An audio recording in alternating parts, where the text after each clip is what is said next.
अस्सलाम वालेकुम। Welcome back to my YouTube channel. आज की इस वीडियो में हम बात करेंगे one of the biggest monetary fraud in Pakistan. Let's start the video. Energy जो कि दुनिया को चलाने वाली सबसे इम्पोर्टेंट चीज़ का नाम है।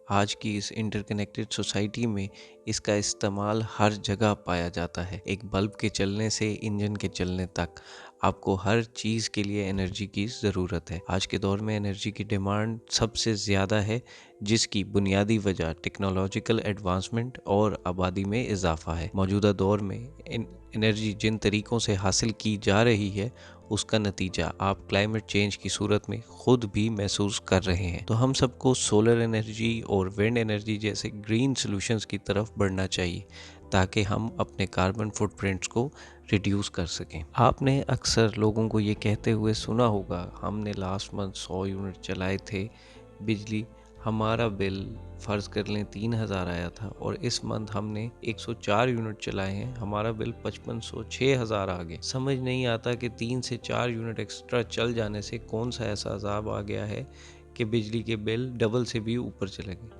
इन सब चीज़ों को समझने के लिए सबसे पहले हमें वापडा क्या है, ये कैसे काम करता है, समझना पड़ेगा, और साथ ही साथ हमें नेपरा को भी देखना पड़ेगा कि उसका क्या फ़ंक्शन है, वो कैसे काम करता है, और क्या ज़रूरत पेश आई इस इंस्टीट्यूशन को बनाना पड़ गया।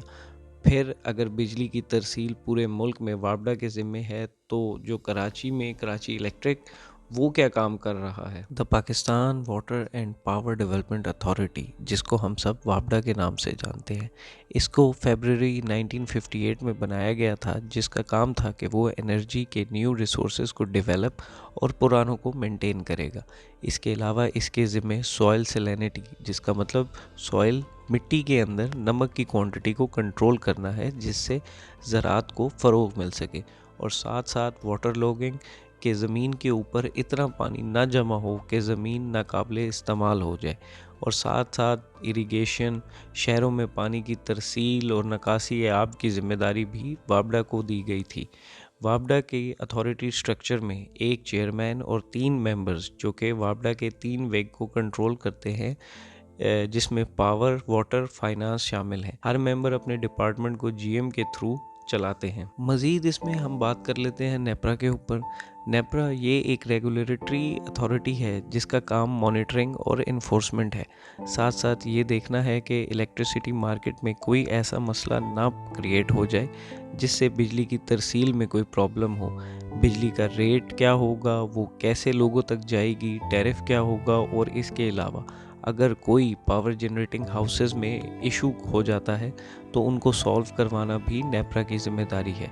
और अगर नेपरा की अथॉरिटी को कोई चैलेंज करता है तो उस पर हैवी जुर्माना आयद होता है, और एक्सट्रीम केसेस पर लाइसेंस भी कैंसिल हो सकते हैं। कराची इलेक्ट्रिक, जो कि तकरीबन 100 साल पुरानी कंपनी है, जो अंग्रेज़ दौर में कराची की बिजली की ज़रूरियात को पूरा करने के लिए बनाई गई थी, जिसका नेटवर्क आज तकरीबन 6400 स्क्वायर किलोमीटर्स तक पहुंच चुका है। ये कंपनी कराची के तमाम घरेलू और इंडस्ट्रियल सार्फिन को बिजली फराहम कर रही है, और ना सिर्फ सिंध बल्कि बलूचिस्तान के भी काफ़ी एरियाज़ में काम कर रही है। इस कंपनी को 1958 में नेशनलाइज कर दिया गया था, और फिर 2005 में प्राइवेटाइज कर दिया गया था, जिसके बाद अब majority share holder Saudi Arabia है। जहां ये कंपनियां काम कर रही थीं, इसी दौरान द डेली नेशनल कोरियर के एक खबर के मुताबिक पाकिस्तान के एनर्जी सेक्टर के अंदर सबसे बड़ा फ्रॉड हुआ है, जिसकी वजह से डोमेस्टिक यूज़र्स के ऊपर अरबों रुपए का इजाफी बोझ डाला जा रहा है। पावर डिवीजन के मुताबिक उनकी टोटल जनरेटिंग कैपेसिटी 48,000 मेगावाट्स है, और उनकी तरसील की कैपेसिटी 26,000 मेगावाट है।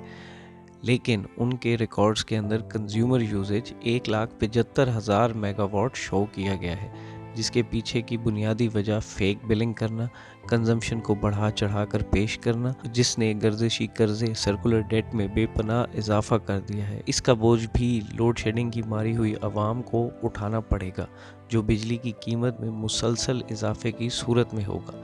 अब रिसेंटली फ्यूल प्राइस एडजस्टमेंट की मद में दिसंबर के बिल में इजाफा कर दिया गया है, जिससे इजाफी बिल फरवरी 2024 के बिल में कॉम अदा करेगी। 4 रुपए के इंक्रीज के बाद 100 यूनिट्स का बिल 1836 विदाउट टैक्स होगा। 200 यूनिट 23 रुपये 91 पैसे के हिसाब से बिल 3700 से बढ़कर 4700 विदाउट टैक्स हो जाएगा।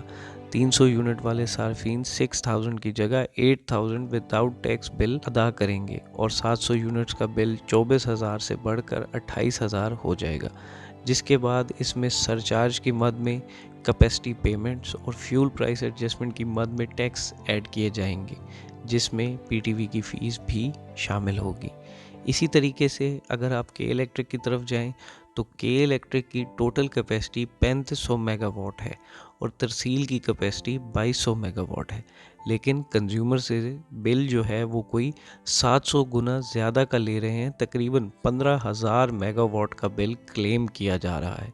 इसके साथ साथ हमें ये भी देखना है कि अभी इस मुल्क में 6 से 12 घंटे की गर्मियों में लोड शेडिंग भी की जाती है, जिसके बावजूद भी 15,000 मेगावाट इजाफी कराची के शहरियों से लिया जा रहा है। गलत बयानी भी करप्शन के ज़ुमरे में आती है और करप्शन एक नासूर है सोसाइटी के लिए। ये एक कैंसर की मानंद होता है जो सोसाइटी को आहिस्ता आहिस्ता मफलूज कर देता है और माशरे में इखलाकी इक़्तिदार को ख़त्म कर देता है और उसका दीन, मज़हब सब कुछ पैसा बन जाता है।